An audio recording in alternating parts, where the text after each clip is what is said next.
A Blaze of Autumn Sunshine by Tony Benn. The Last Diaries. Selected and edited by Ruth Winston. Read by Michael Jayston.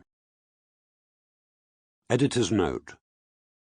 This, the last volume of Tony Benn's Diaries, opens in May 2007, with Kofi Annan inviting him to join Jimmy Carter, Richard Branson, Desmond Tutu, Peter Gabriel, Mary Robinson and other international elders at a gathering in South Africa.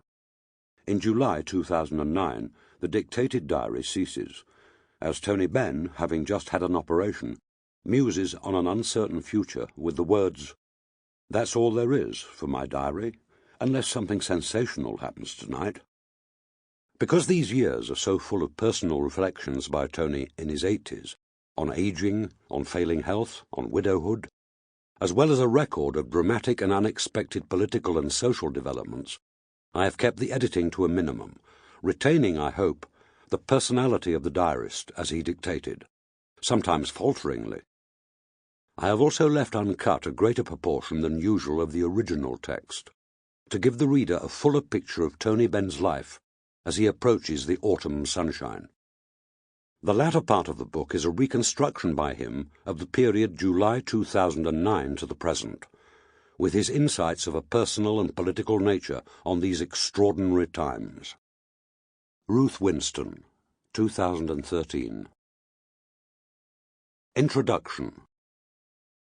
Concluding his penultimate diaries, Tony Benn wrote in July 2007, "When my dad was my age, in 1958, just before he died, I took my eldest two boys to Parliament, to be with their grandfather. In a broadcast describing his political and family life for the BBC, my dad ended with these words, 'So you will understand that I live in a blaze of autumn sunshine.' I too am enjoying that autumn sunshine now with my grandchildren, and although I may never publish another volume of diaries, if I ever did, I think the best possible title would be just that, A Blaze of Autumn Sunshine." Benn had the good fortune to be able to publish A Blaze of Autumn Sunshine, but it is a book of two halves, which needs some explanation.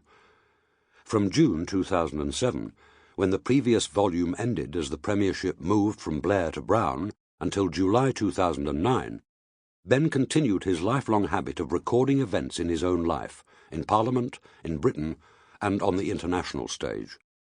These included his participation in the early formation of the Elders, an initiative led by Peter Gabriel, Richard Branson and Desmond Tutu, to help to resolve global problems, his presidency of the Stop the War movement, and his patronage of a number of campaigning groups at home.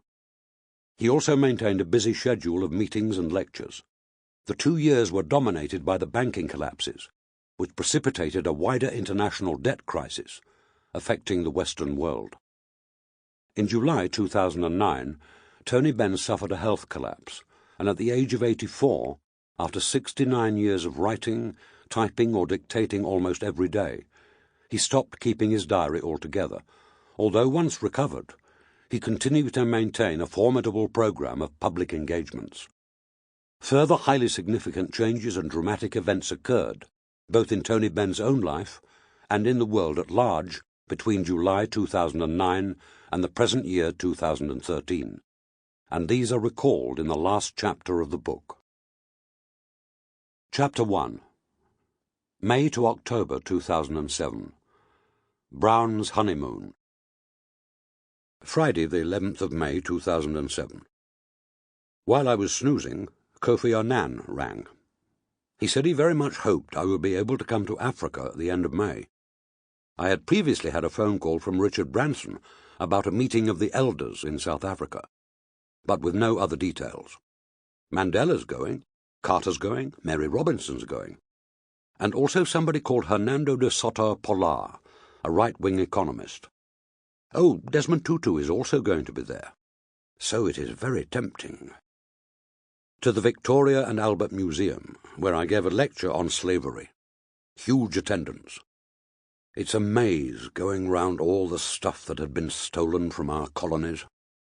3 young women drove me home, in a tiny little French car. So there we are. That's the first day of my new diary. A Sample complete. Ready to continue?